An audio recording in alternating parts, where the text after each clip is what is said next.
And that, my friends, is how America was made great once again.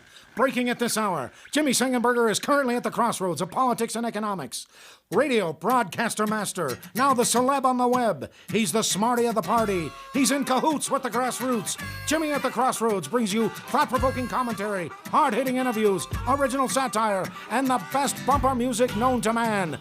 Jimmy at the Crossroads! Gonna talk money, gonna talk politics, great for all generations. Oh, what a great mix, I said.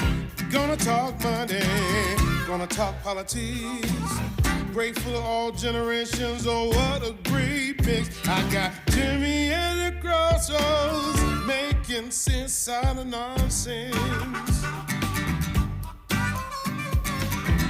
People want answers, they want to understand. They come to the crossroads and Jimmy gives them the plan. I said, gonna talk money, gonna talk politics, great for all generations. Oh, what a great mix. I got Jimmy at the crossroads, making sense out of nonsense. Come on, Jimmy, what you got?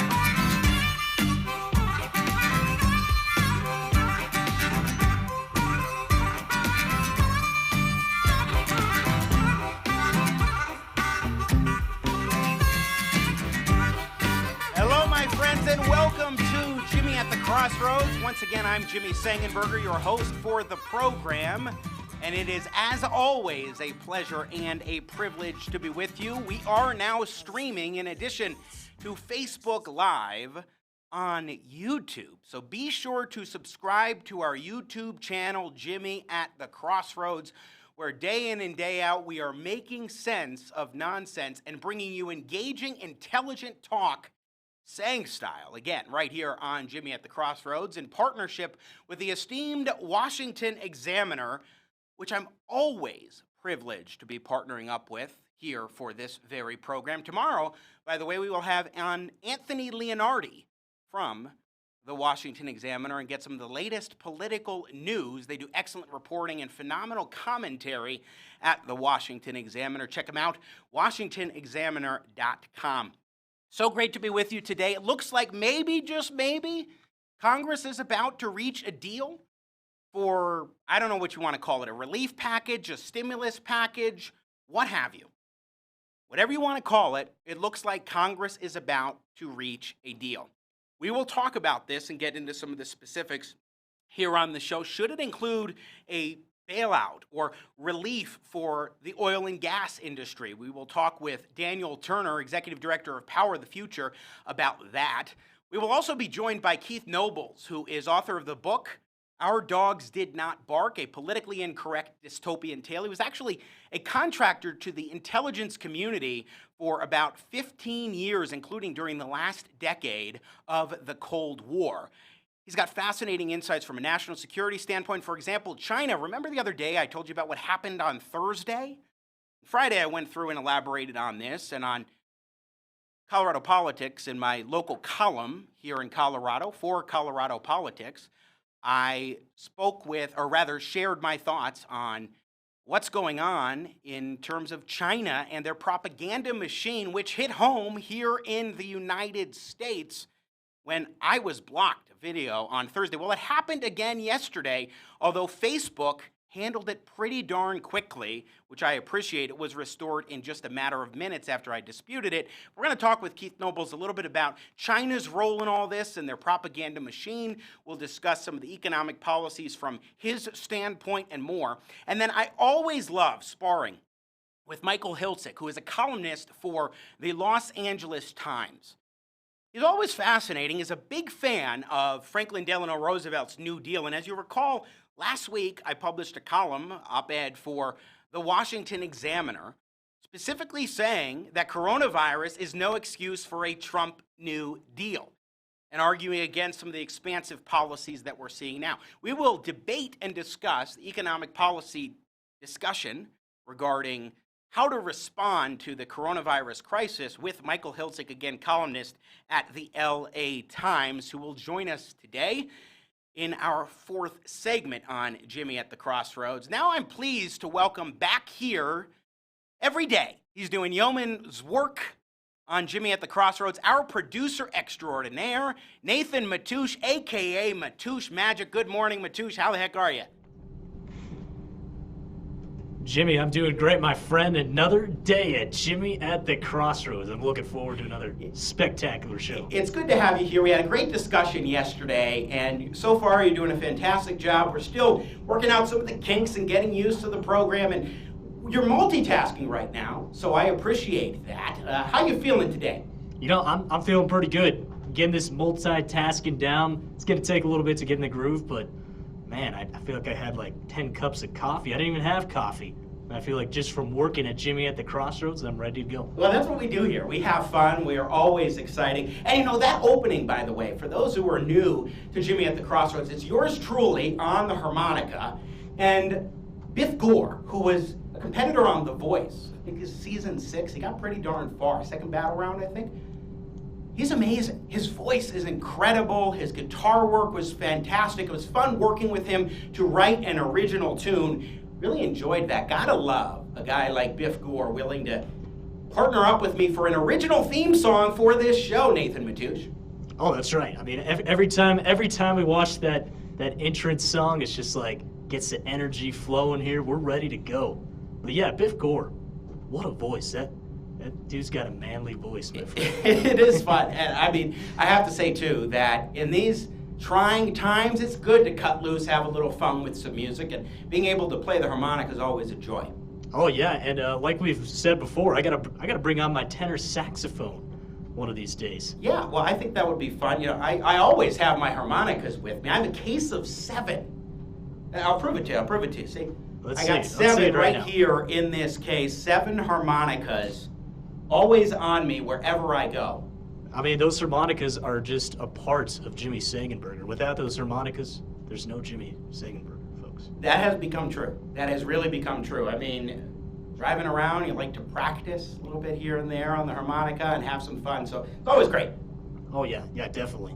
Let's hear some Jimmy Sengenberger. Let's hear some solos here. If you insist, as long as you put me up full screen, I will go ahead and let's play a little blues in E, because we need to have a little blues, but some fun blues here. Excuse me, I'm using my E harmonica. We're gonna play blues in B for a moment, and then blues in B. We'll run to a video break and bring on Daniel Turner of Power of the Future. But take a listen, see what you think of this. Ladies and gentlemen, it's Mr. Jimmy Sengenberger himself on the magic harmonica. Let's go.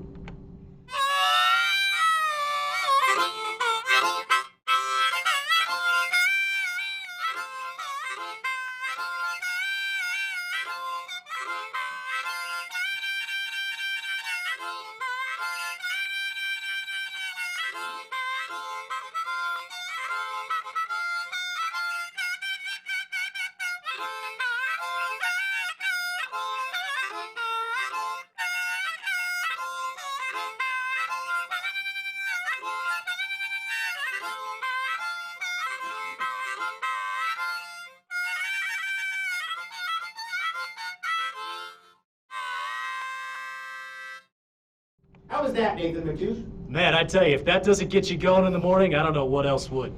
It's morning here in Denver, Colorado, that's for darn sure. I think my mic volume's a little low now. Oh, yeah. See, one of the things that you have to do when you're playing harmonica is have the mic volume turned down a little bit so you don't blow people's ears off. Thank you for the opportunity. That was fun. Oh, yeah, definitely. It's always fun hearing some harmonica here on Jimmy at the Crossroads. And at some point, we'll have to have you bring in your sax. Nathan Matoush doing the Matoush Magic, our producer extraordinaire here on Jimmy at the Crossroads. Thank you, sir. Oh, it's a pleasure. And I got to dust off that saxophone and get practicing right away. Sounds like a plan. Go ahead and do it. Waste no time. All right, we're going to go to our first video break of the day. When we return, Daniel Turner of Power of the Future on what we should do about the oil and gas industry in the midst of this crisis. Keep it right here. Don't go anywhere. I'm Jimmy Sengenberger, making sense of nonsense on Jimmy at the Crossroads in partnership with the Washington Examiner. Stay tuned. America's politics are crazy. The culture is in flux. That's why we work hard to help you keep up. More politics, more culture, and more access. We focus on the biggest stories of the day with some of the biggest names in politics and punditry. Go to our website, WashingtonExaminer.com. Subscribe to our YouTube channel. Be sure to follow us on Facebook, Twitter, and Instagram.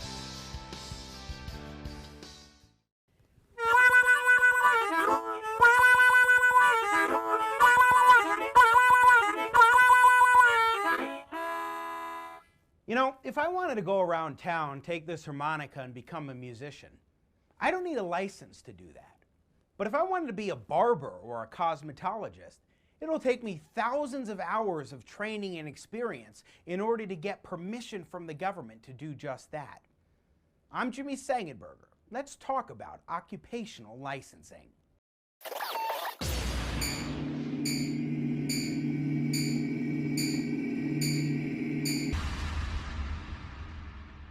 Did you know that 1/3 of all Americans need government permission just to do their jobs? And that according to the Mercatus Center, many of these workers earn less than the average income. How can you improve your station in life, have upward mobility, and prosper on your own terms if you're constrained by the government like this? It's called occupational licensing, and it's the requirement that many jobs need you to meet in order to do that job. That is, for example, training and experience that's required for you to get the okay from government to start working. Plumbers license plumbers.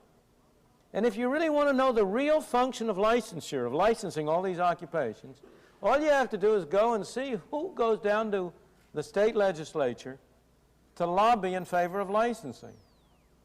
Now, if the real true function of licensing is to protect consumers, you'd expect consumers to be lobbying for licensure.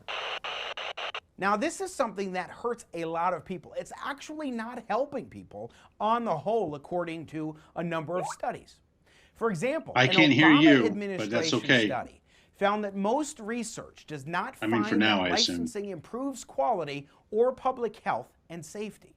In fact, here in Colorado, where I live, barbers require 10 times the amount of training and experience as emergency medical technicians in order to start working. When it comes to I cannot, no, I can't hear anything. 12 My times volume as is much up. training and experience as Up, there you go. EMTs. People who are saving lives need far less training and experience to start working than barbers do. We need to start scaling back occupational licensing because this will help to unleash the unlimited potential of each I and can every barely hear you. My individual. volume's And all the way that's up. what we I don't should want to make it focus too on. loud because I'm worried about Industry boards feedback. that approve licensing requirements in many cases oftentimes promote it because they want to constrain new entries into the fields. They got it wrong. We need more competition and more opportunity across the board for better quality and also to improve people's lives. And in the end, isn't that what good public policy is all about?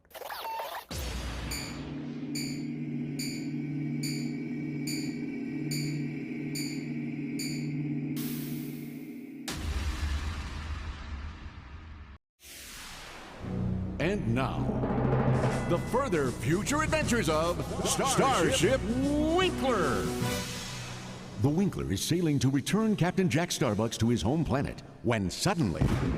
What was that? Ship off the port bow, Captain. Let's see what colors she's flying. Give me magnification on their flag. The captain got a good look at the enemy ship's flag. Skull, crossbones. They're flying the Jolly Rancher. Roger. Jolly Roger. That's no ordinary ship, mate. That's the SS Commercial Enterprise from the IL Empire. They've been after me for years. Well, they're gonna have to get through me. Holy THX. Okay, we give up. Not even a bit of a fight, mate? Oh, all right. Turn on the gun lasers. Gazers on. I wish we had a better name for them. Okay, fire the gazers. I said fire the... It's those new CFL gazers. They take a few minutes to warm up. You're kidding. I don't have time for this. Captain, if you'll permit me, I know just how to fight them. Well, does Captain Jack Starbucks know how to fight the enemy ship? Tune in next time when we hear... First, we lawyer up. On Starship Winkler.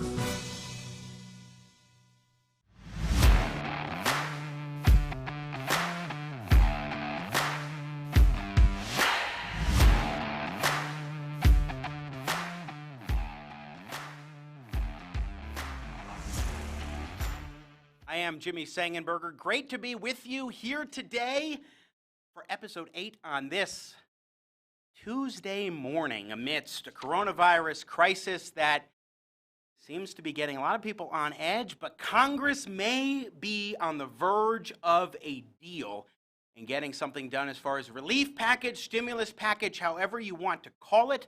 We will talk about that more in greater depth with Michael Hiltzik of the LA Times, who's always one of my favorite sparring partners right here on Jimmy at the Crossroads. So that will come up later on in the program. Once again, I am Jimmy Sengenberger, your host for the program, bringing you engaging, intelligent talk, Sang style, weekdays here again on Jimmy at the Crossroads, now streaming on YouTube in addition to Facebook Live. But one of the things that's being talked about for this package, this stimulus package, relief package, I prefer a relief package to a stimulus package. Again, we'll talk more about that later. But one of the debates is over what companies should be bailed out or provided with relief.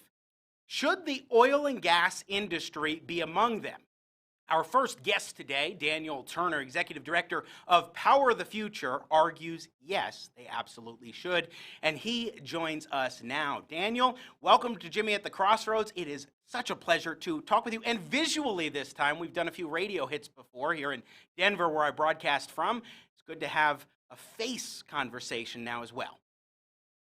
Same. Thanks for having me on. It's been great being on your radio show. Congrats on this platform, and great to be with you. I wouldn't call it a bailout, but yes, I would say that the industry needs some support right now, no doubt. Explain why you wouldn't call it a bailout. Well, because I think a bailout brings with it the connotation that there were market problems at stake, right? You offered an inferior product, your competitor made a better product at a better price point. That's not happening right now. What's happening is the demand is clearly suppressed because of coronavirus. We have very few jets flying. We have no cruise ships leaving. Even though oil is low, you would think people would be driving, but we're being asked to stay at home. So there is a demand there's a huge problem with demand, so there's a huge supply. But the real reason why the price point is so low is because of this intentional price war between the Saudis and the Russians, who have wanted to drive us out of the petrochemical business for the last decade, and they are successful at it right now. See, here's the reason why I could get on board with this. Now, I'm not a guy who likes subsidies. I don't think that we should have subsidies for any industry, basically, and certainly in normal times. In this instance, we're not necessarily talking about subsidies straight up. We're talking about maybe loans, or depending on how the government would go about it. And as you said, Daniel, because this is a broader crisis of coronavirus primarily, as well as a pricing war going on between Russia and Saudi Arabia, it does make some sense to say, look, this is not that industry's fault, and therefore it's not a bailout. It also is relief instead for these economic pressures that particularly result from coronavirus. In fact, I think that what's going on with Saudi Arabia and Russia is much more about coronavirus than anything else at this point, too, with what we're seeing in the oil market. So I think that there's a case to be made there. The question is, what kind of support should the industry be provided, as well as maybe some other industry? Well, I wrote an article in Real Clear Energy last week where I presented a couple options that the president has. I think the first one, which may sound a little extreme, is I would ban the import of all oil right now. We only import very little oil, and the majority of it comes from Canada, about 50%, and then about 20% of it comes from Mexico. So there is a small percentage of oil that we get still from the Russians, who we import about 300,000 barrels a day, and equal amount from the Saudis. There is no reason for us right now to be importing Middle Eastern oil or oil from There's no reason to import oil from Russia, period. Russia's not a friend of ours. They're not an ally. And we have to find that supply somewhere else. And we could find it here in America because we have a tremendous amount of oil and gas under our feet if people were allowed to just responsibly explore and produce it. Well, here's my issue with that particular approach is if a company here in the United States wants to freely exchange with Russia or Mexico or Canada or wherever else for a product, including oil, I think that I don't see the reason why we should say, no, you're actually denied the ability to do that, especially since you've been doing that in the past. So what do you say to a free marketeer like me who's thinking, I'm not such a big fan of banning imports, just as I'm not a fan of the trade war that President Trump is engaged in vis-a-vis China, Daniel Turner? Yeah, it's a great point, and I am a free market believer myself. But for the free markets to work, you need people on both sides who are engaging in the same sense of freeness and fairness and honest competition. And the decision between the Saudis and the Russians right now is not a market decision; it's a political decision. And political decisions need to be responded to with political actions. And so, people would say, you may argue, well, this doesn't sound like it's free trade, but what it really sounds like is we need a stronger foreign policy when it comes to these agents, these foreign agents who are acting in a way that's trying to sink our economy. And this is just oil and gas. We can point to other countries, particularly China, that are trying to sink our economy in other economic ways. So let me ask you about what's being discussed more in Congress, because I haven't heard this particular approach that you're suggesting bandied about, especially with the economic package that's being debated right now in the United States Senate.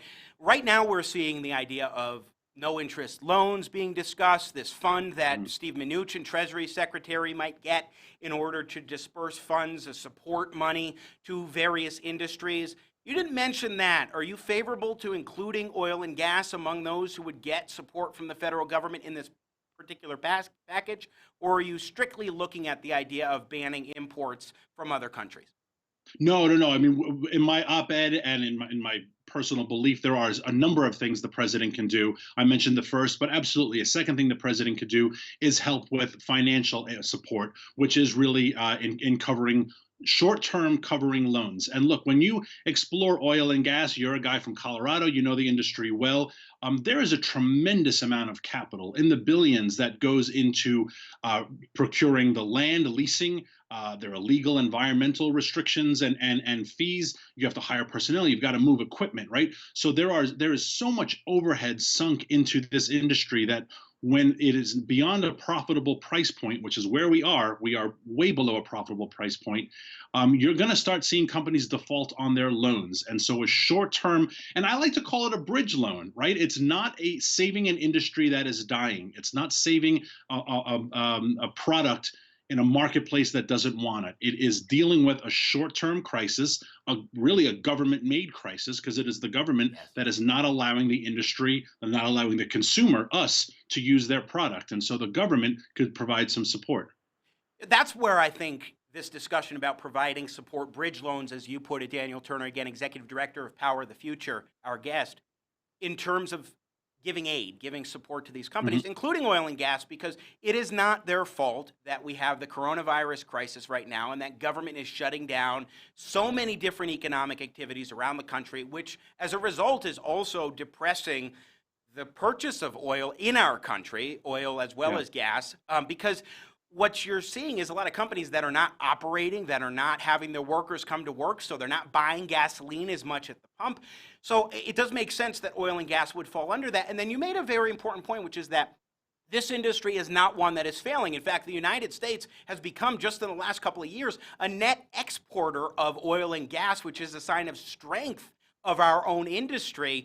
And if a company is failing because of government policies and because of this kind of crisis that has absolutely nothing to do with the underlying value of the product or how that company has been operating, then it makes abundant sense to say, okay, that's an industry that could get some sort of support during this difficult time, and especially if it's in the form of a no-interest bridge loan that then you say you have to repay pretty darn quickly after the crisis abates.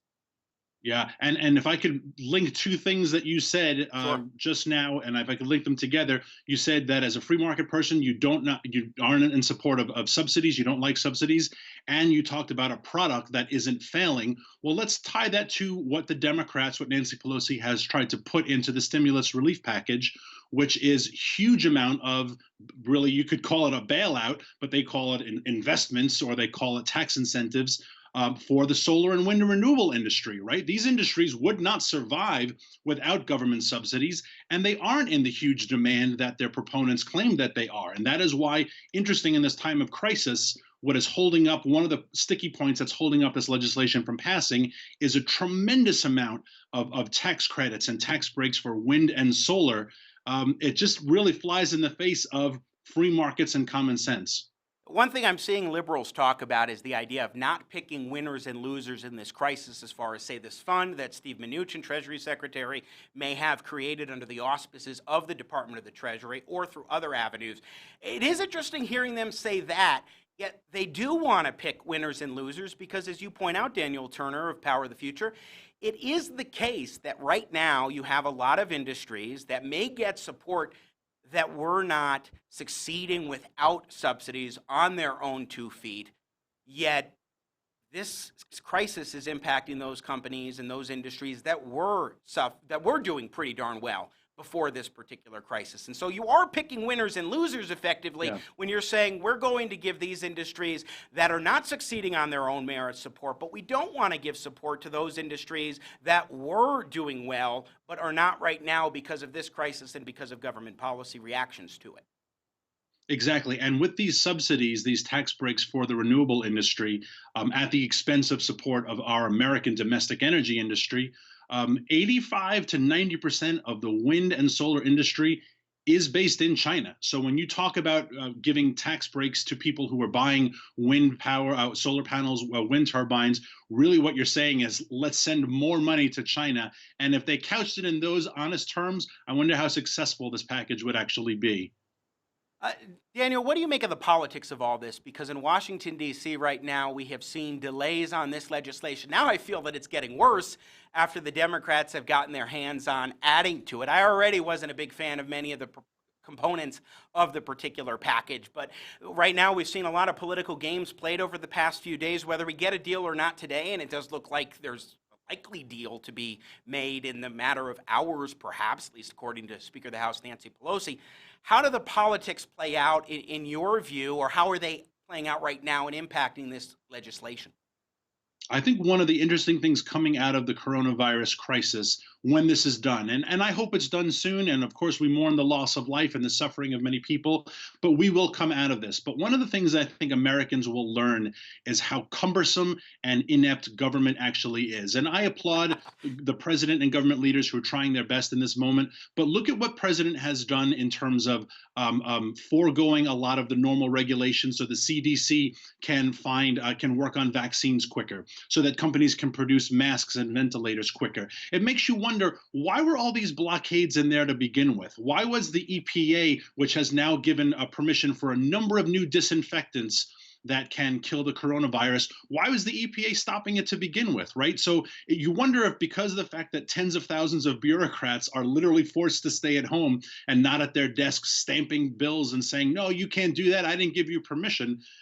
What does government do for us on a regular basis? And I think a lot of Americans are seeing, wow, when it comes to my day-to-day, government really just makes life expensive, complicated, slow, and without it, we can move a lot more quickly.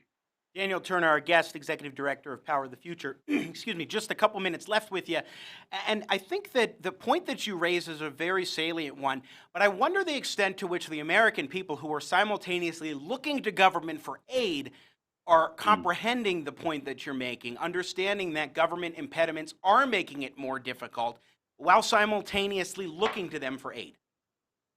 Yeah, that's a great point. And I'm not an anarchist, right? I tend to dislike big government, as most conservatives do. And I have a bit of a fear of the power that government has. And I would hate for this piece of legislation that's working through the House and the Senate to take away more of my individual rights and give it to government, which is kind of what people like Nancy Pelosi and Chuck Schumer like.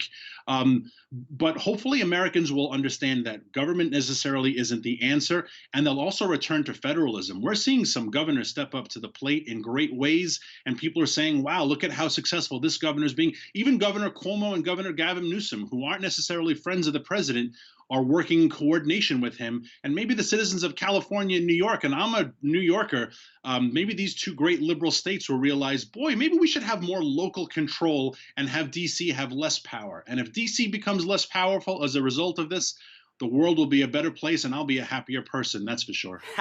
I certainly hope you're right, because I agree that the federal government's much too big, and looking to states to address these issues is certainly much better. And if that lesson is getting across, at least there are some silver linings to a crisis then when you get some lessons learned. Daniel Turner, Executive Director of Power of the Future, thanks so much for joining us on Jimmy at the Crossroads today. Really appreciate you taking the time.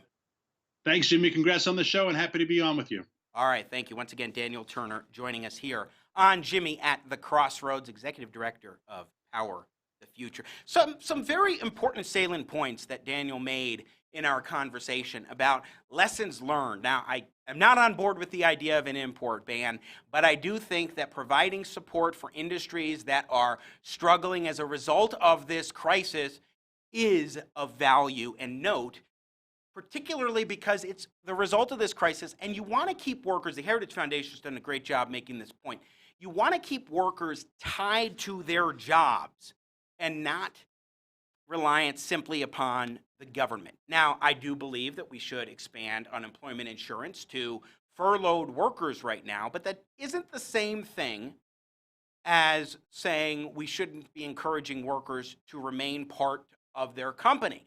If you can give support for these businesses, particularly to keep workers on their payrolls, especially to keep them in operation if they are eligible for operation, but maybe, that is to say, a lot of states are shutting people down and saying you're not essential and therefore you're not able to go to work. Now we see Denver, Colorado has joined in as a city on this. It looks like my home city of Aurora, Colorado will get involved in stay-at-home orders, but Governor Jared Polis here has not taken that initiative. So at least up to this point, it may happen in the future. But then you look at New York, and California, and Michigan, where stay-at-home orders are much more expansive. They are statewide. We're seeing them play out.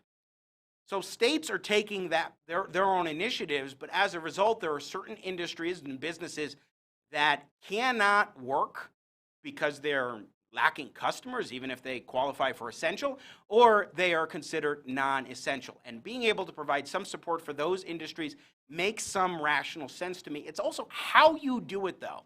And I am worried about the idea that you have the Treasury Secretary with unilateral authority to go ahead and dole out $500 billion to various industries and companies of his own accord.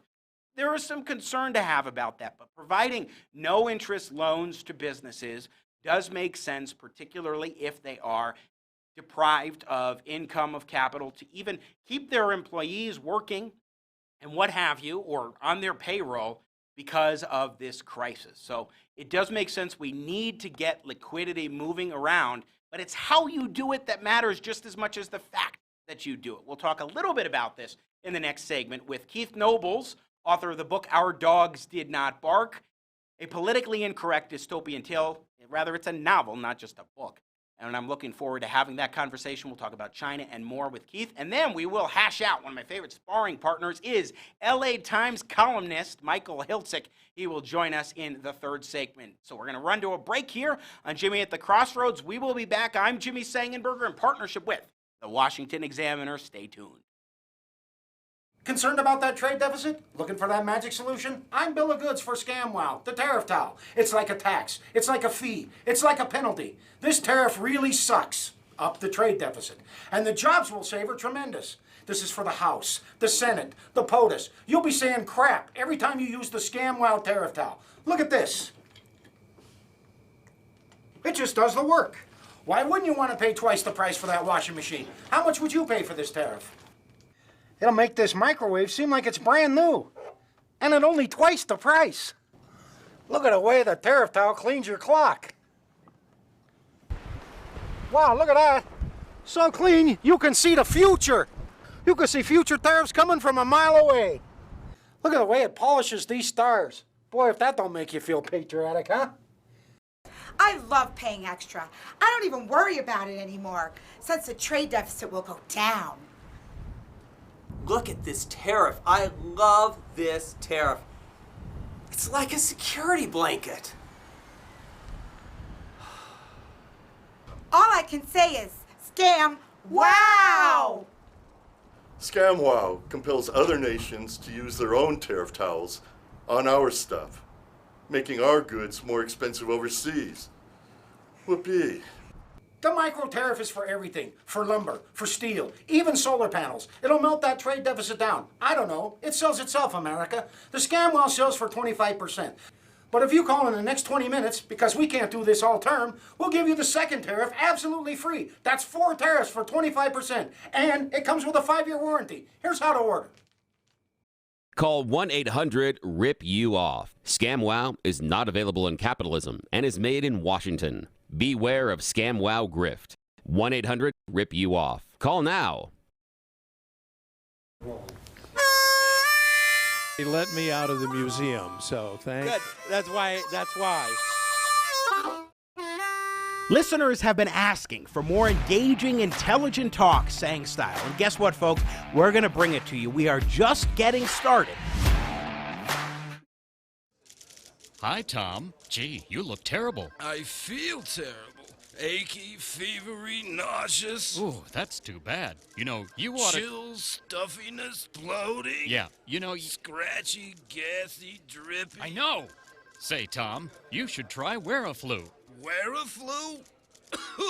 Wearaflu is the only medication that actually takes your flu symptoms and hides them at various places inside your body, so that by the time your body finds them all, your flu is gone. In the meantime, you're back to work. You were right, Ed. Wearaflu lets me ignore my flu symptoms and gets me back to work. Thanks. Yeah, and thanks for coming in and infecting the rest of the office.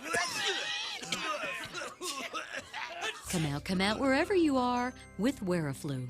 Take as directed.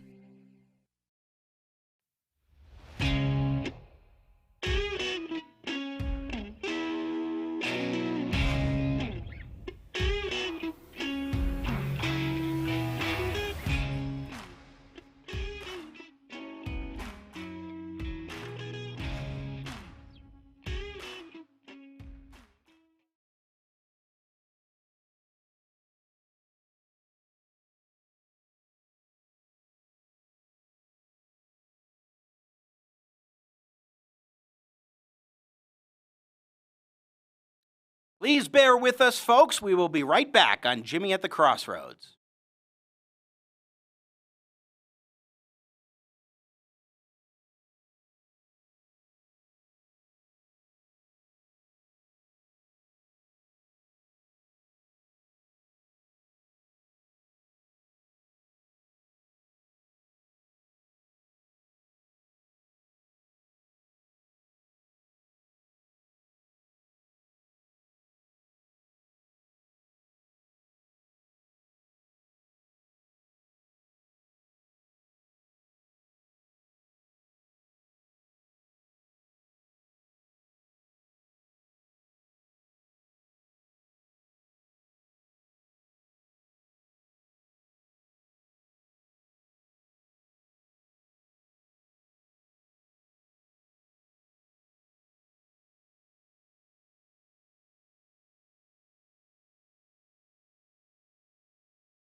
Welcome back to Jimmy at the Crossroads. I am Jimmy Sengenberger. Occasionally, we have gremlins in the system, and, just got to work through them. I am, once again, Jimmy Sengenberger, host of Jimmy at the Crossroads, making sense out of nonsense. And before we bring on our guest, Keith Nobles, via telephone, I want to play cut one because I was talking before with Daniel Turner about the politics of all this. So we've got Mitch McConnell, who is the Senate Majority Leader. And he was complaining yesterday, and I think understandably so, about the political games that Democrats were playing in what he called a left-wing episode of Supermarket Sweep. Take a listen to this from Mitch McConnell yesterday. We were this close. Then yesterday morning, the Speaker of the House flew back from San Francisco. And suddenly, the Senate's serious bipartisan process turned into this left-wing episode of Supermarket Sweep. Unrelated issues, left and right. I'll tell you what will really lower our carbon footprint, Mr. President. If the entire economy continues to crumble, with hundreds of thousands more Americans laid off because Senate Democrats won't let us act, that'll lower our carbon footprint, all right. Every single American outside of Washington knows this is no time for this nonsense. So that's Mitch McConnell again, Senate Majority Leader, on the floor of the Senate just yesterday. So it really is something, in my view, to hear the Republicans, the Democrats, quibbling over not expanding a bill too far, or far enough, rather. You just want to expand, and that's, of course, that's the way government goes, but it is interesting that I think that the Republican bill is too much government in this particular crisis situation. With the UBI proposed, Universal Basic Income, a variation of that, that's troubling to me. But at the same time, I think that we do need some government support, as I've been saying. It's how you do it that also matters as much as the fact that you're doing it. So to see the Democrats try to get in and add in all sorts of goodie bags even more is more distressing to me and making this bill worse and worse. We'll get more on that coming up here on Jimmy at the Crossroads, but it is my pleasure to introduce to the show Keith Nobles. He is the author of the novel Our Dogs Did Not Bark, a politically incorrect dystopian tale. For about 15 years, he was an intelligence contractor to the intel community, so he knows a lot about national security issues. He's also been an entrepreneur and understands a lot about what's going on economically. A number of different angles I want to go at this topic of coronavirus, economic crisis, China, and more with our guests. So without further ado, let's bring on Keith Nobles here too, Jimmy at the Crossroads. Keith, how the heck are you, my friend? Good to talk with you. I'm good. How are you, Jimmy? You know, I'm doing pretty well myself, staying as healthy as you can in this country right now, meaning avoiding the coronavirus and doing the precautions that are recommended, so that's going well. All right, so tell us a little bit overall about your sense, especially from the perspective of someone who was involved in the national security realm of things for about 15 years, how you look at this crisis right now. Yeah, the United States is, so far at least, excluding a few hot spots, really not doing badly with this. The president alluded the other day that there's a few places, New York, maybe California, Oregon, Washington, Louisiana, Colorado, I guess, is fifth in positive tests, I've read. So, but for most people in this country, it's not that pressing an issue from a health standpoint or from an economic standpoint. If you're in Wyoming or Montana or South Dakota or Iowa or Mississippi, life is probably going on about normal. But in the places that are hard hit, it's taking a severe toll. That being said, China appears to be moving past this quickly and recovering. Italy, the last several days, has had a decrease in positive tests. I would anticipate the United States, in all probability, is going to come out of this better than most anyone else of the major countries in the world. Well, can I just say that I think that that's a very important point, is how we will get out of this crisis, especially economically, because you have a lot of people who are in media or politicians who are saying this is as big of a crisis economically as the Great Depression, and therefore we need to have a massive program. Some are even talking about the idea of suspending capitalism indefinitely because we have to address this crisis. What do you make of that level of histrionics in terms of the economic side of this, while at the same time acknowledging that there are a heck of a lot of people across the country who, as a result, especially of government orders to stay at home and what have you, are suffering right now, both people and businesses? Well, I can tell you, generally that is nonsense, that the histrionics, that we should suspend capitalism, and this is, adopt another New Deal and blah, blah, blah, blah, blah. That's just absolute nonsense. This is a temporary situation that is in all likelihood a once-a-century event. And Italy, for example, as I mentioned, they seem to be on the right side of the bell curve now. Their new infections are decreasing. It took them, yes, hopefully. right? This is all just preliminary data, right? SP just stipulate here, all the data we have in regard to this sucks. None of this is good data. But from the data that we do have, like new infections, Italy seems to be on the right side of the bell curve. And it took them about 7 weeks to go from the ramp up of the bell curve to get to the right side. So if we assume that's probably going to be true of the United States, we'll be in a similar position. That means probably 5 to 10 weeks from now, we will be on the downward side of this. I'll tell you, I have friends who have lost their jobs. I have friends whose businesses have been shut down by government decree, and it's incredibly painful for them. It's horrible. It's a horrible thing, but it is temporary. We will get through this, and we will probably be through this much quicker than people think. On the economic, is still playing. Sure. On the economic side of this, Keith Nobles, we have a big discussion going on about what to do. It looks like Congress may move forward with an expansive package. Some are calling it a stimulus package, others calling it a relief package. And Democrats are saying you should just be focusing on individuals, not businesses. Republicans are focused too much on providing support for businesses. Now, I see both in what the Republicans were trying to get passed Sunday and yesterday, both individuals and businesses. I think that we need to provide some relief, and this has been my point on this program day in and day out. Providing relief to those in need, expanding the unemployment insurance program to cover furloughed workers, for example. There's real value in that. But there's also an important point to be made that we have a liquidity crisis right now in the United States, and we need to do something about it in order to keep cash flowing. Tell us what liquidity means, just kind of in basic terms, give us a refresher, and then what you think needs to be done in order to address this situation with liquidity in America. Keith Noble. Well, the simplest way to understand liquidity is that you have the cash to pay your bills. That is the most basic definition. It doesn't matter if United Airlines or the local bar, that the bills that you have during this period of time where your revenue is greatly diminished, or maybe you have no revenue at all, that you can still pay the bills that you're on the hook to pay. That's really what that means.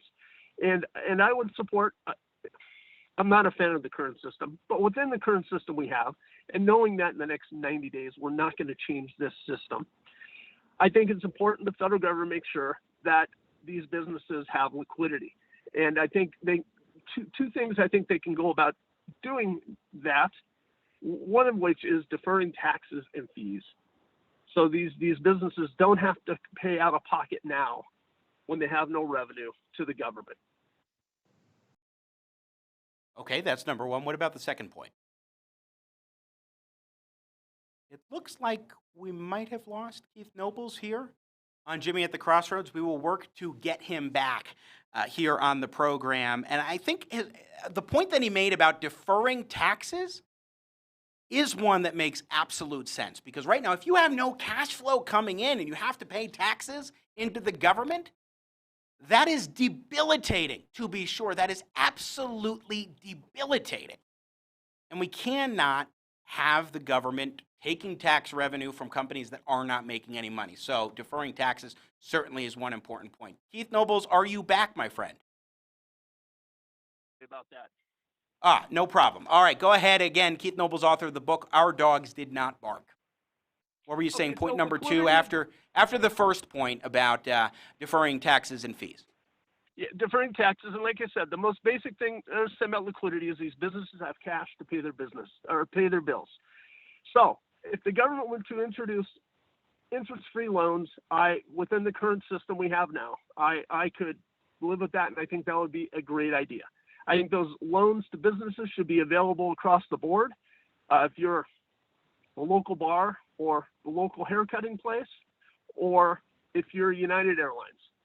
But what we do in that kind of model is you say, okay, interest-free loans, and until the president declares an end to the emergency, you don't have to pay the loans back, and then some program would kick in to where you would pay the loan back over whatever period of time with zero interest. I think that's a perfectly fair thing to do, because what's important here is keeping these businesses alive during this temporary crisis.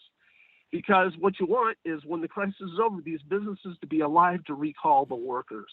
You want all the people who are servers and barbers and bartenders and all those people to have jobs to go back to when this is over. That's what's critical. Right. You don't want to turn a temporary crisis into a permanent crisis. Right. No, it's an important point, but also keep in mind that a heck of a lot of companies in this country, in fact, more than half of the employers or workers work for companies that are small businesses. And small businesses often are people run by people who, they put their life savings into those companies. And the idea that you don't provide them support in this crisis that's government generated in the form, too, of interest-free loans that will eventually have to be paid back, that I think is an unacceptable view. And a lot of corporations, keep in mind, are also small businesses. So you can't just say, we're going to ignore corporations, because a heck of a lot of corporations are small businesses. But what do you make of the idea for many that if we're going to provide support, Keith Nobles, for these companies, that they should not be able to buy back their stock or put it towards dividends or CEO pay? In other words, say that there are restrictions on what you can do with money that comes from taxpayers to those companies? So it's a loan, it has to be paid back, and I think that's an overly burdensome regulation. I think the more effective way to do this is just to make it simple. You get a loan, it's interest-free. When Trump declares the emergency is over, payment plan kicks back in. The more regulations you put on this and the more conditions, the more burdensome it will get, the longer it will take to get money to the people who actually need it.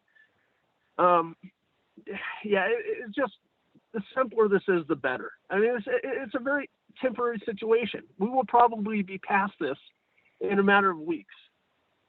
And government operating the way it does is prone to put in a bureaucracy that means people won't even get the money or the loans being available to them until the crisis may be over. Speed is of the essence here, especially for your local small businesses. So I'm not a fan of putting any kind of terms or restrictions or regulations on the money. Just make it available, let businesses borrow, and make them pay it back once the emergency is declared over. Very interesting observations there. Keith Nobles, again, author of the book Prepare Now.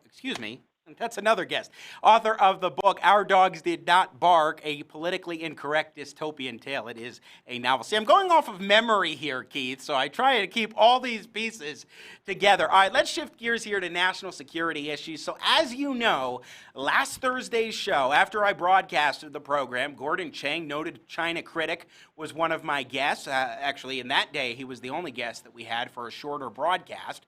That's number one. Number two, we called it China's coronavirus culpability and the Trump New Deal. And within moments after we broadcasted that show on Facebook Live, it was blocked by a copyright claim from iCable News, a Chinese television outlet based in Hong Kong, clearly a Chinese government proxy. Yesterday, after my show was broadcast on Facebook Live, Jimmy at the Crossroads, episode 007, was blocked by this Chinese outlet again through a copyright claim. Now, last Thursday, I dealt with a few hours of the video being blocked and at one point me being suspended from my page. Yesterday, Facebook responded quickly, and it was just minutes that the video was blocked. But I don't blame Facebook for this. I look at the fact that they're just following through with their own circumstances, what their policies are when you have a copyright claim, and they're short-staffed right now given this particular crisis. But what I do blame is China. Now, on the global stage, it seems to me that China is doing everything they can to blame the United States for coronavirus, even though it began in Wuhan, China. They're saying the U.S. Army was responsible for this. Now governments like Iran have been perpetuating this myth as well, or at least floating the idea, maybe, just maybe, this is what's happening. And here in the United States, they're trying, it seems to me, to block any content that may be putting forward what really happened, which is China being the first place where this coronavirus came from and the crisis began. So Keith Nobles, what do you make of that, especially as someone who for 15 years, particularly during the Cold War, was an intelligence contractor? Well, it's pretty simple. You have a communist regime in China that is trying to prevent people with platforms such as yourself from exposing how they have behaved. I mean, this isn't rocket science. Now, Facebook has rules, and Facebook has, for example, and other platforms, not just Facebook, rules to protect them from liability for people sharing content that they do not own. Those are valid rules. Okay, but at the same time, China abuses those rules, as in your case, as we saw. No copyright Right, claim to speak of, for sure. Exactly, but they claim you made a copyright violation, and Facebook has a process. They automatically take it down until they can investigate that. Now, Facebook did investigate it, restored your video. So kudos to Facebook. But yeah, I mean, this is a common Chinese tactic to use our systems for protecting intellectual property to shut down free speech, while ironically at the same time China is stealing intellectual property from the United States left and right. That is ironic, isn't it? Especially because it's bogus. And you know how yesterday's was especially bogus? Because the 17 seconds this time, last time it was 11 seconds, including a press conference of President Trump, video footage of that, not even audio, which, by the way, is public domain. It was pulled from C-SPAN. But yesterday it was my interview with Rick Newman of Yahoo Finance that they flagged. And it was just like, what? How in the world do you get that? Yes. And they don't care. I mean, they're bogus claims. And that's the whole goal for China. And no doubt they have bots that are looking for platforms such as yours, which may be looking to talk about what's really going on in China as opposed to what the communist government may claim is going on.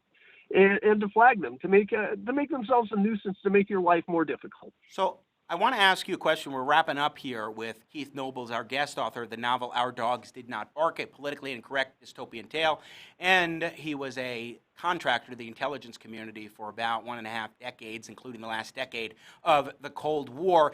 You've been arguing that we are in a Cold War with China, that we have been since the mid-90s. Clearly, this would be an example of it, the propaganda machine in its own country and around the world, and then also here in the United States, where they're trying to block Americans who are expressing the facts about China being the place where this coronavirus began.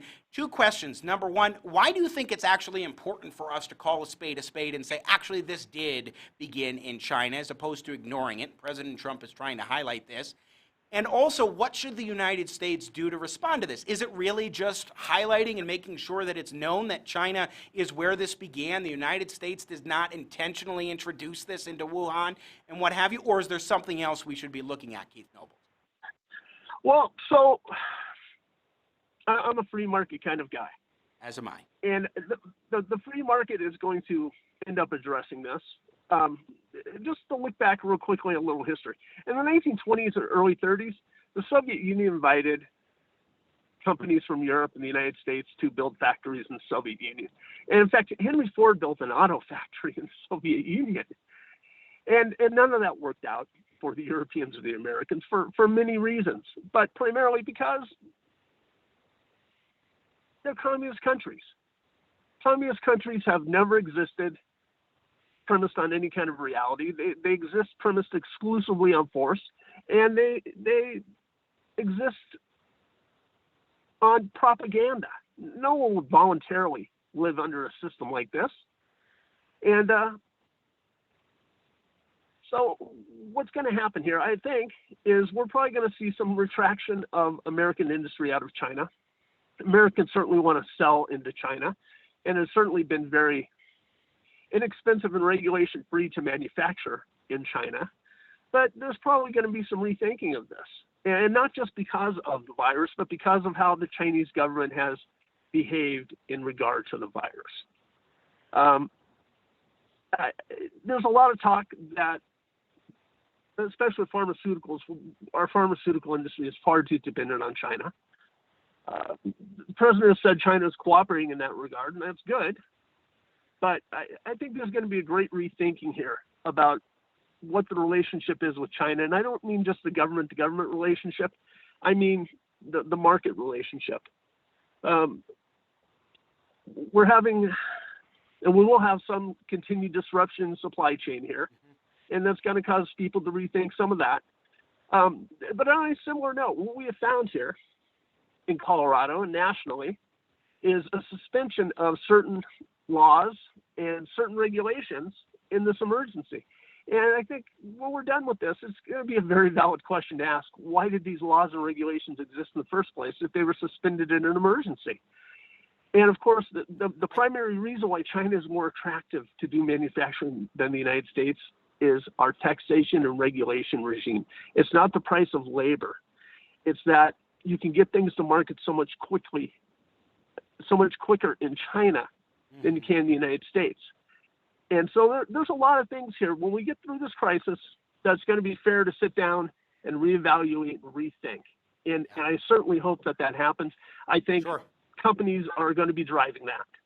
Keith Nobles, check out his novel, Our Dogs Did Not Bark, a politically incorrect dystopian tale. As always, my friend, fascinating and great insights, and I appreciate you taking the time to join us here on Jimmy at the Crossroads and help make sense out of nonsense. Thank you, Jimmy. Once again, Keith Nobles joining us here on Jimmy at the Crossroads. Always enjoy getting his insights, fascinating on all different sides of the issues. All right, we are going to take another break here on the show that is in partnership with the Washington Examiner. I'm Jimmy Sengenberger. When we return, we will be joined by one of my favorite sparring partners, Michael Hiltzik, Los Angeles Times columnist, to find out what's going on in California vis-a-vis coronavirus, and then also whether or not we should be looking at a big, massive package and what that should look like. So keep it right here. Don't go anywhere. We will be back with more engaging, intelligent talk, Sang style. I was trading derivatives when I got hit by an unexpected collapse of the market. My firm was in serious trouble until I found out we were too big to fail. When I called Dodd-Frank, Dewey, Cheatham, and Howe, they told me that because our financial company is so big, the government will never let us fail, no matter what harebrained investment strategy we employ. With their guarantee of protection, they made me whole. Now I don't have to worry about being too big to fail anymore. They gave me every reassurance I need, and they'll predict the future. And, sorry about the foreclosure on your house. It's just a little side effect. They're going to make that right, too. 1.25 trillion, 1 trillion, 2.4 trillion. Not only do we get the big bailouts, but we get them fast. The Consumer Financial Protection Bureau doesn't want you to know how much money we get for our clients. But don't worry about it. Call us. We're Dodd-Frank, Dewey, Cheatham, and Howe, the deep pockets.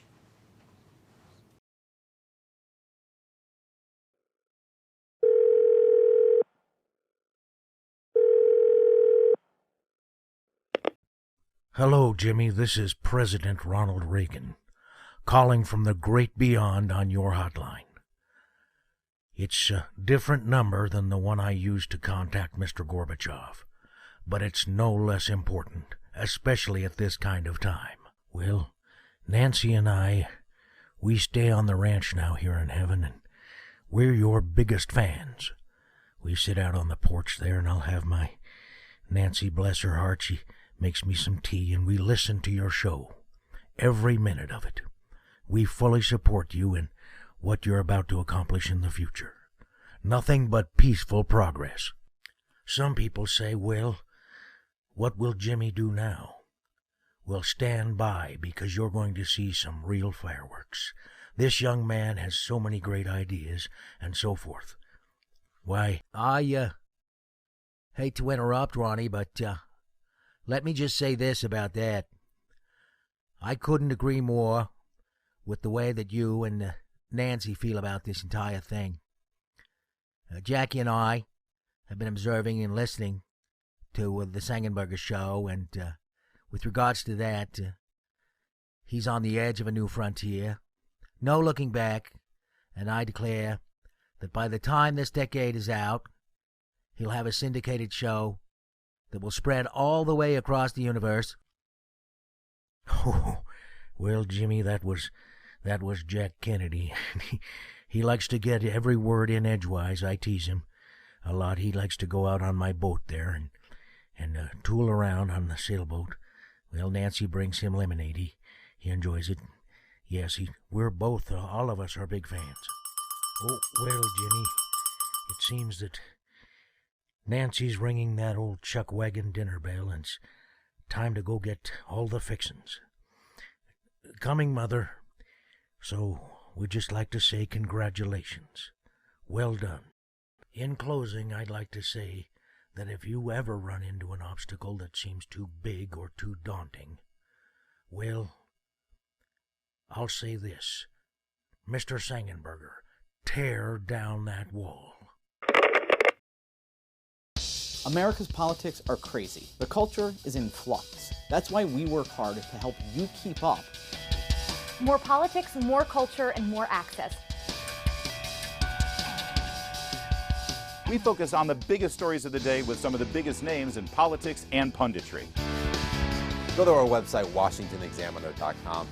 Subscribe to our YouTube channel. Be sure to follow us on Facebook, Twitter, and Instagram.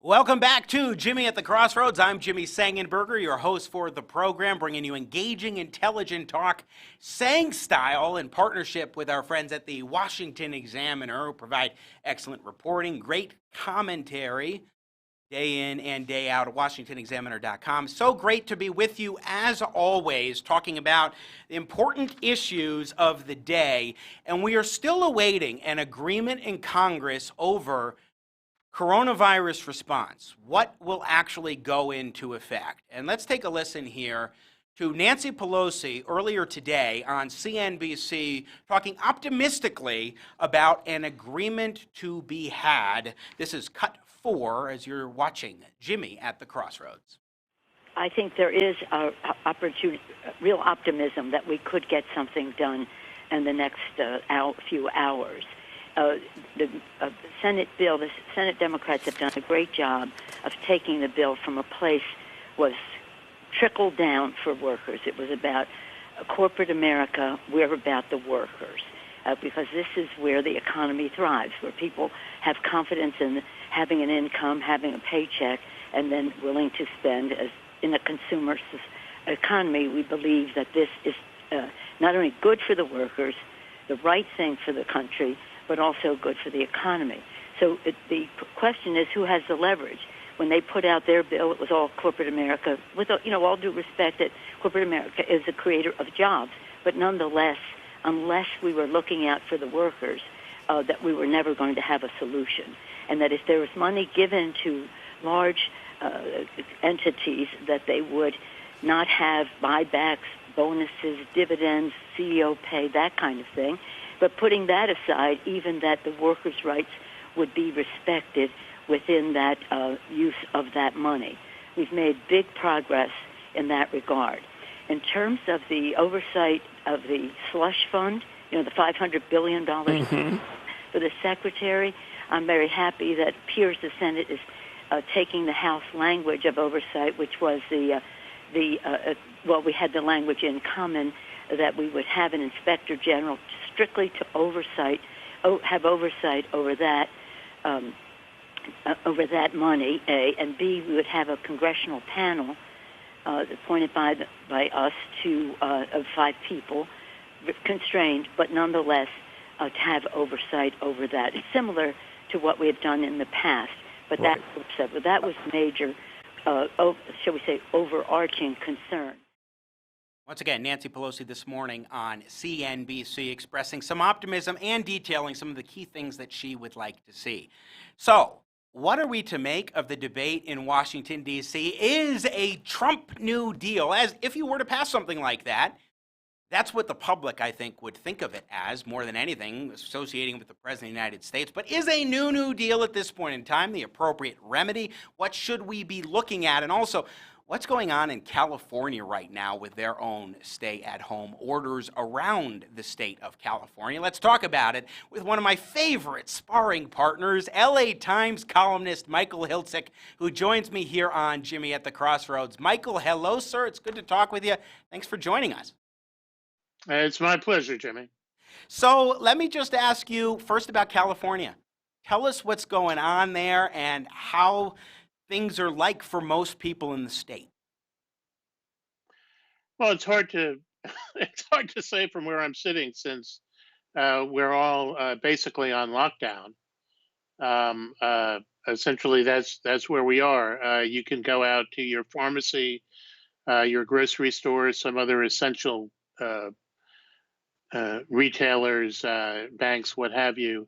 But you are basically supposed to stay home. We're in pretty much just starting the second week of this, and I think for the most part it's being honored, largely because most people don't really have a choice. Restaurants are closed, bars are closed.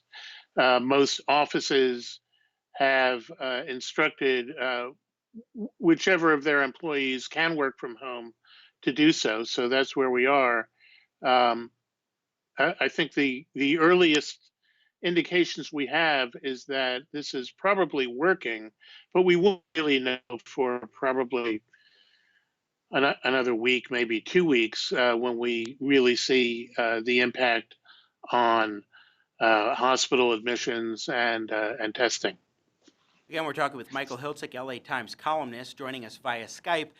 Michael, in terms of how this is working and the time frame, one of the things in my mind is Americans are not built to be contained in their homes or contained anywhere. I think it's in our DNA to be roaming about, to be enjoying our lives, doing what we want to do. So the question that comes to my mind, and that I've been asking a number of different guests here on Jimmy at the Crossroads, is how long do you think this sort of policy can really last before people start getting a little too restless to stay in their homes and not going out and about socializing or seeing grandma, especially when we have Passover and Easter coming up? I don't think we really know, but as I said, you don't have very many options for going out and socializing. First of all, these rules don't mean that everybody is confined to the indoors.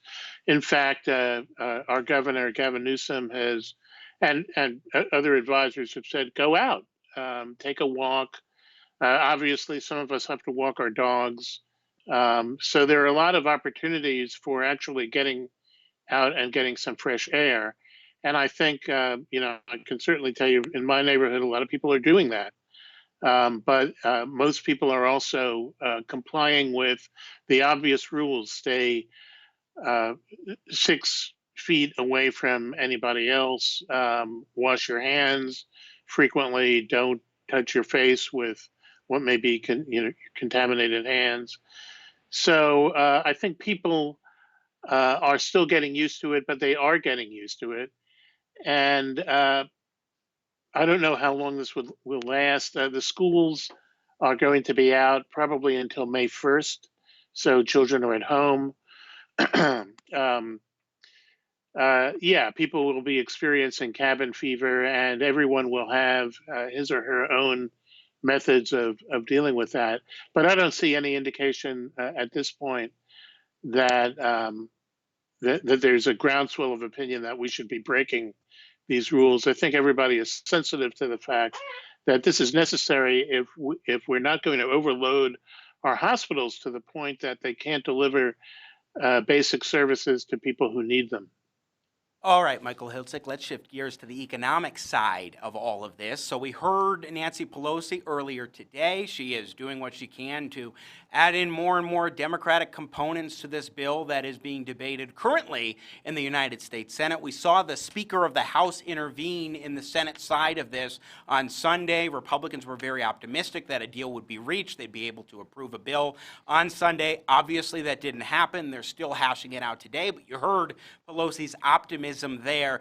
Before we get into the specific economic parts of this and what you think should be done here, where do you view the politics as being at this particular moment, Mike? I don't think we know where the politics is. But I can tell you that I don't think you can really describe some of the components of the House bill. Having a little bit of a connectivity issue with our guest, Michael Hiltzik. That will happen from time to time. Why don't we go ahead and call him back? And we will get Michael Hiltzik back on again, LA Times columnist, in just a moment. This is what happens sometimes when you're dealing with technology and internet, especially because right now, people over and over, all over the place are using internet. Michael, you just cut out, so we had, hello, welcome back. All right, we're glad to have you here. All right, we're going to cue you up on the screen, but go ahead and please say what you were going to say. Sure. So I was just saying that a lot of these components are components that everybody can agree with. We're talking about extending and improving unemployment insurance. We're talking about getting cash to everybody, not cutting out the lowest income residents. But then on the other side, you've got this. What the Republicans proposed was a $500 billion slush fund for businesses, and the way you want to look at that is, first of all, yes, a lot of businesses are going to need help of this magnitude. But as I wrote in a column that posted just this morning, to pump this money out without oversight and at the sheer discretion of the Secretary of the Treasury is insane. That would be really a guarantee that it would not go to help workers and would just be upstreamed to CEOs and shareholders, and that's exactly what you do not want to do. No, Michael Hiltzik, I would agree with you that I have real issues with the idea of a $500 billion fund. I wouldn't use the term slush fund, but a fund for the Treasury Secretary unilaterally to dole out. I agree that there's reason to be hesitant of that. But what I'm looking at here in terms of how this the business side would pan out, I don't think that you should, especially in this crisis where a heck of a lot of the businesses that we're talking about are not even able to have their employees go to work, therefore they cannot sell products and what have you. I think that the idea that government should be anticipating that they're going to, in this particular situation, use the funds specifically to buy back stock or to just pay CEOs is a little bit much. Now, I don't necessarily think that will not happen, but I don't think that it is going to be as grandiose as you're suggesting. But hold on, let me finish the point, because my view is that we do, to the extent of the business side of the equation, have a liquidity crisis in this country because businesses are not allowed to operate in state after state. They are being deeply constrained. And so providing, for example, no-interest loans to businesses across the economy makes sense to me, especially if you have them pay it back right after the end of this particular crisis. But go ahead. All right, look, this is not guesswork. We're not just speculating or conjecturing that businesses would take this money and upstream it to their CEOs and shareholders. We have the evidence from the last ballot, the last tax cut. These were all done on the promise different situations that the money would be spent on maintaining payrolls and investing in their companies. They did not do that. They bought back stock. They raised their dividends. This is funneling the money directly to shareholders. They gave raises to their chief executives. And by the way, they laid off thousands and thousands and thousands of workers after they got the fund. So what we know is that if look, the policy goal here is to preserve employment. And if you want this program to meet its policy goal, then you have to make sure that They're forced to actually maintain employment. I'm getting an echo there. I'm not sure if we have you on twice, saying to Nathan Matoush back there. So, yeah. So I think it's because we have two feeds going on from the Skype. So just letting them know my theory, because I saw you twice in one of these boxes here. So still getting used to some of the technology here. Again, Michael Hiltzik from the LA Times. And our connection also isn't that great. So what I want to do kind of in just the next few minutes is talk about a couple of things. One, I think that in my mind, you make a point that I actually agree with in a column on the New Deal. You say the New Deal has lessons for the coronavirus crisis, not the ones that you think. You talk about how FDR was particularly looking at providing relief for people, not stimulus. And at this point in time, we should be focusing on providing relief, not stimulus. Now, I look at it and say, in this economy, when you're basically putting businesses to the side and saying you're not able to operate unless you can work from home, and a heck of a lot of businesses are just not equipped to do too much work from home, you're basically saying you're not allowed to go out and let the economy function. So there's nothing to stimulate. I would agree that right now we should be focusing on providing relief. Now, I think it should be to businesses that are set aside. I would like to keep the employer-employee relationship going. I think the Heritage Foundation has been making very important points on that. And you have to do it by keeping these businesses afloat, small, medium, and large, especially those who are only being impacted because of the coronavirus crisis and weren't having pre-existing issues underlying their companies. But also, in terms of the unemployment insurance system, like at this point in time, I'm not interested in a UBI. I think that the idea of a universal basic income, giving $1,000 or more to individuals is foolhardy. I don't think that's the way that the government should operate.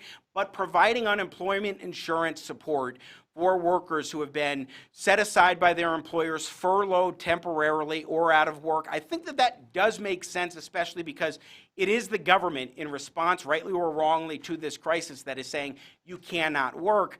But I worry about going too big when it comes to these expansive programs that do more than just provide relief for those businesses and individuals who are particularly suffering right now, Michael Hiltzik.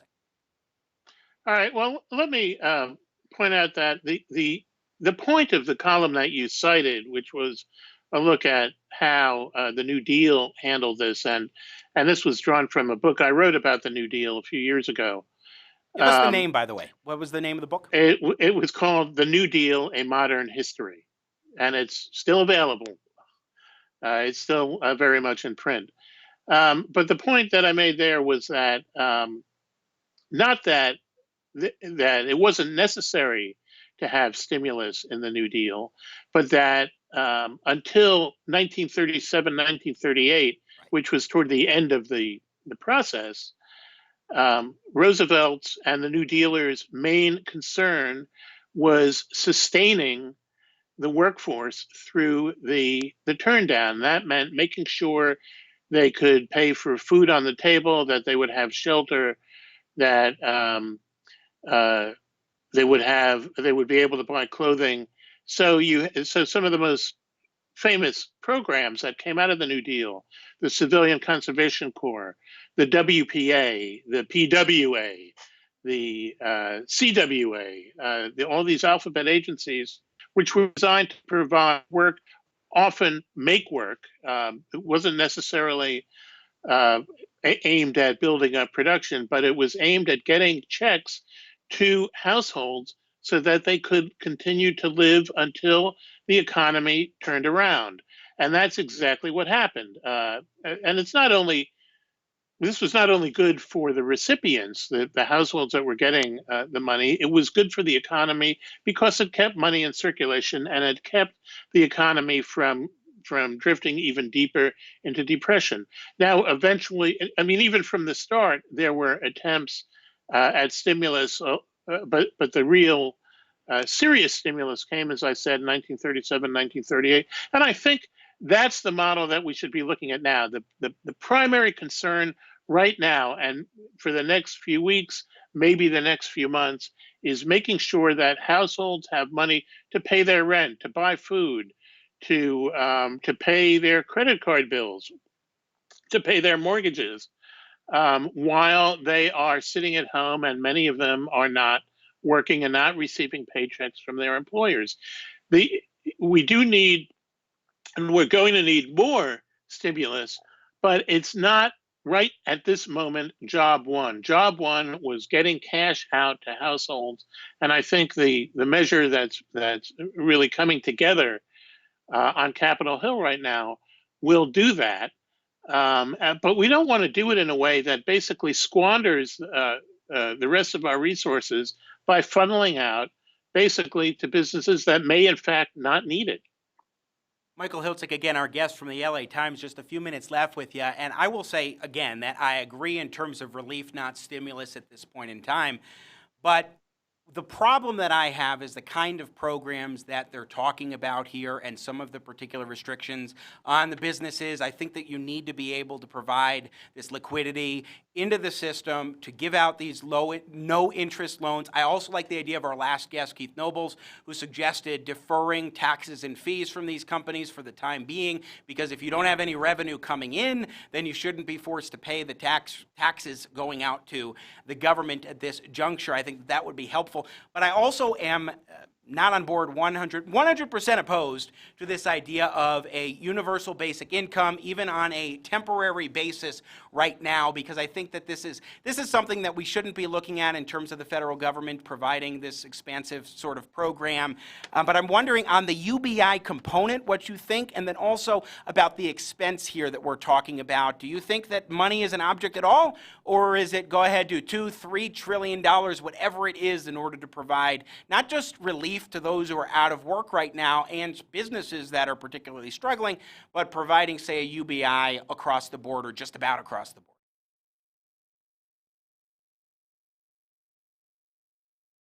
I don't hear Michael right now. All right, for some reason, our audio connection. There we go. Now we can hear you. Go ahead now. All right. A UBI, is, as I was saying, is something of a different principle, but look, the country has the money. We need to get it to people in need. Unemployment insurance, yeah, that's fine, except that the level of benefits is set by the states, and some states set it at levels that are not sustainable, that won't sustain families. Some of them cap it at $250 a week. That's not enough. So, you need federal help to enable states to raise that level. And then you have to think about, well, what about families that weren't in the unemployment insurance system? And there are lots of them. So they still need a check. They still need cash. And, all of these programs have to come together. We need them all. And we just need to do them right. Michael Hiltzik, I appreciate you joining us. It's always fun to have a conversation. We will have you back very soon. I don't think that this economic debate will be going away anytime soon, so I appreciate you joining us today, as always, my friend. Happy to do it. Good to see you. Once again, Michael Hiltzik, LA Times columnist, joining us here on Jimmy at the Crossroads. And I got to say, that is always interesting having a conversation with someone who you disagree with on most things, but you have a respectful dialogue. So that's something we strive for and will continue to strive for here on Jimmy at the Crossroads, a diversity of views, not just narrowly tailored towards one perspective alone. And that is what we are gearing towards here as we really start to ramp up Jimmy at the Crossroads. We're going to wrap up this edition of the show. But tomorrow we will be back. We'll have Anthony Leonardi, who is breaking news reporter at the Washington Examiner, getting some updates on what's happening. We'll talk markets and investing with Chris Burns of Dynamic Money and more as we get rocking and rolling day in and day out on Jimmy at the Crossroads, now streaming live on YouTube in addition to Facebook Live. Please subscribe. Please like the page, Jimmy Sengenberger, media personality, like the Washington Examiner, and be sure to tune in tomorrow. More great programming as we make sense out of nonsense. Once again, I'm Jimmy Sengenberger. Jimmy at the Crossroads. Have a great day.